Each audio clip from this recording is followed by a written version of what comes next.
আমার এই যে মুরগিগুলা দেখছেন না, এই যে মুরগিগুলা, এই মুরগিগুলা সারাদিন এই খাঁচার ভিতরে বন্দি থাকে। আর এখন এই যে লাঞ্চের টাইম, বাসায় এসে খাইতে এই মুরগিগুলা ছেড়ে দিছে। এই দেখ মুরগিগুলা, বুঝছেন? এই আমার 7টা মুরগির বাচ্চা, বুঝছেন? এই যে 7টা মুরগির বাচ্চা, এই 7টা মুরগির বাচ্চা আমি কিনছি টাকা দিয়ে, বুঝছে? 20 টাকা পিস। এখন আপনার এটা খাইতেও পারি না, বেচতেও পারি না।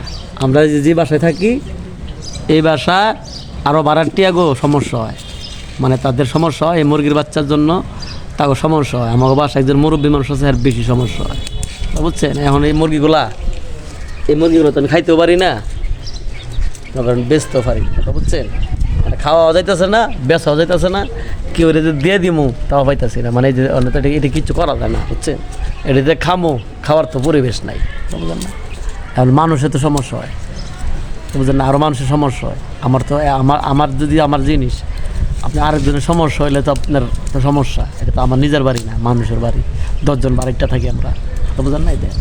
এই মুরগি বাচ্চাগুলো বুঝতে নেই যে এটা মনে করেন একবারে ছোটো, এটা এখন সমস্যা হয়। খাঁচার ভিতরে থাকলেও এখন সমস্যা হয়, এটাই বাস্তব।